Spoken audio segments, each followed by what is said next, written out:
High বন্ধুরা, welcome back to চাঁদের পাহাড়। তো আজকে আমরা ক্লাস 6 এর ভগ্নাংশের ভাগ কি করে করে সেই অঙ্কগুলো কিন্তু শিখবো। তো এইরকম যদি ভাগ দেওয়া হয় 6 কে 2 দিয়ে ভাগ করতে, একদম আমরা সহজেই পেরে যাই। এরকম 2 লিখবো, 6 লিখবো, 3 দুগুণ 6, একদম সহজ, তাই না? কিন্তু যখন আমাদের এরকম ভগ্নাংশের ভাগ দেওয়া হয়, মানে 2 এর 6 কে 1 এর 3 দিয়ে যদি ভাগ করতে হয়, তখন কিন্তু আমাদের গন্ডগোল হয়ে যায়, তাই না? এরকম ভাগ আবার কেমন করে করে। তো আজকে চলো সেই ভাগ করে দেখবো যে কি করে করে।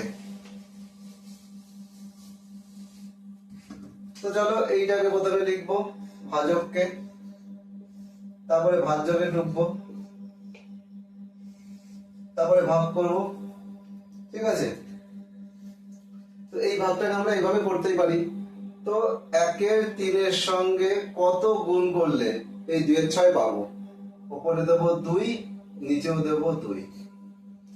এই দুটো আমরা জানি ভগ্নাংশের গুণ, উপরে উপরে গুণ হয় 2, নিচে 6। তাহলে 1 এর 3 এর সঙ্গে 2 এর 2 গুণ করলে পাওয়া গেল 2 এর 6। তাহলে আমরা করতেই পারি 2 এর 2 এর সঙ্গে গুণ করলে কিন্তু 2 এর 6 পাওয়া গেল, অঙ্ক কিন্তু হয়ে গেল। তাহলে উত্তর কত হলো? 2 এর 2। 2 এর 2 কত? মানে 2 এর 2 উপর নিচ থাকা মানে কি করতে পারি আমরা? কাটাকাটি করতে পারি, মানে ভাগ করতে দেখতে পারি 1। উত্তর কত? 1। কিন্তু 1 এর 3 দিয়ে 2 এর 6 কে ভাগ করলে কিন্তু এটা উত্তর হয়। উত্তর কত হয়? 1। বোঝা গেল? তো এই অঙ্কগুলো এরকম করে তো ভাগ করে আমাদের সময় লাগবে, তাই জন্য আমাদের কিভাবে সহজে শেখানো হয় সেটাও দেখবো। চলো, এরকম ভাগ তো আমরা খুব সহজে পেয়ে গেলাম। শুধু এরকম ভাগ দেয় 1 এর 4 ভাগ 1 এর 3, তখনই কিন্তু আমাদের গন্ডগোলটা হয়ে যায়, সহজে কিন্তু মিলতে চায় না। এরকম ভাগ আমরা কিভাবে করতাম? এরকম ভাবে করা উচিত। তাহলে 1 এর সাথে 1 গুণ করলে 1 পাবো, 3 এর সাথে কত গুণ করলে 4 পাবো। এই ধরনের ভাগ কিন্তু আমাদের উলটপালট হয়ে যায়। এই জন্য, এই সুবিধার জন্য এই ভাগগুলোকে আমাদের এইভাবে করতে হয়। 2 এর 6 গুণ, এই ভাগ চিহ্ন আছে না, ভাগ চিহ্ন বদলে দিলাম গুণ চিহ্ন, 3 উপরে যাবে, 1 নিচে আসবে। বোঝা গেল? গুণ চিহ্ন দিয়ে সংখ্যাটাকে উল্টে দিতে হবে।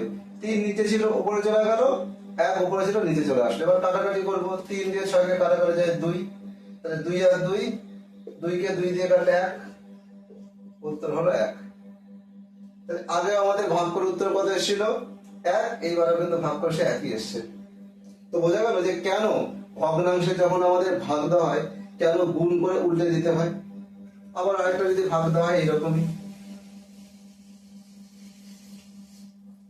এরকম একটা কঠিন ভাগ করে দেখি। এই ধরনের ভাগগুলো কিন্তু এরকম ভাগ পদ্ধতিতে যেভাবে আমি দেখালাম, এভাবে করা কিন্তু একটু বেশ মুশকিল। এই জন্য কি করা হয়? 1 এর 4 গুণ, উপরে 3 উঠে যাবে, নিচে 1 আসবে। বোঝা গেল? যখনই ভগ্নাংশের ভাগ দেবে, ভাগ চিহ্নটাকে গুণ করতে হবে, গুণ চিহ্ন করে সংখ্যাগুলোকে পাল্টে দিতে হবে। তাহলে এইভাবে করি, উপরে 3, নিচে 4। তারপরে কি করতে হবে? এই যে 3 এরকম করে নিতে হবে। আমরা কি জানি 0.1 একটা শূন্য আনতে পারি। 4 7 2 10 আর 28, 2 আবার দশমিকের জন্য একটা শূন্য, 4 5 2 0 20, 0.75 কিন্তু উত্তর। তাহলে বোঝা গেল কেন ভগ্নাংশের ভাগ যখন আমাদের দেয় কিভাবে কি করতে হয়? গুণ চিহ্ন দিয়ে উল্টে দিতে হয়। কারণ কি? এইভাবে ভাগ করা বেশ মুশকিল। এই ধরনের ভাগগুলোকে এরকম আকারে ভাগ করা বেশ মুশকিল, যার জন্য আমাদের কি করতে হয়? ডাইরেক্ট এরকম করে করে ফেলতে হয়। তো আশা করি বোঝা গেছে যে ভগ্নাংশের ভাগ কি করে করব। যখনই দুখানা এরকম সংখ্যা দেবে, পরের লাইনে এরকম লিখে গুণ চিহ্ন দেবো, ভাগের জায়গায় গুণ চিহ্ন, আর এখানে উল্টে দেবো। আচ্ছা, এখন এমন যদি হতো যেখানে এটার বদলে 2 থাকতো, তাহলে কি করতাম? তাহলে 2 তো উপরেও নেই, নিচেও নেই, কিন্তু না, এই 2 নেই মানে এই যে 1 আছে। কিন্তু যে কোনো সংখ্যা কখনো একা থাকে না, তার নিচে একটা 1 থাকে। তাহলে এটা কি করতাম? গুণ, উপরে 2 যাবে, নিচে 1 আসবে। বোঝা গেল? এই যে 2 দিয়ে 2 কে কেটে দিতাম, উপরে কিছু নেই মানে 1 আছে, তাহলে উপরে 1, নিচে 2, এটা কিন্তু উত্তর হতো। 1 এর 2 উত্তর হতো। তো বোঝা গেছে? তাহলে ভাগ যখন আমাদের ভগ্নাংশের ভাগ দেবে, আমরা একটা সংখ্যা একই রকম রাখবো, পরেরটাকে গুণ চিহ্ন করে সংখ্যাগুলোকে উল্টে দেবো, তারপরে কাটাকাটি করবো, তাহলেই হয়ে যাবে। তো আশা করি ভগ্নাংশের ভাগ অঙ্ক কিভাবে সহজে করা যায় বোঝা গেছে। তো দেখা হচ্ছে পরের কোনো ভিডিও। টাটা।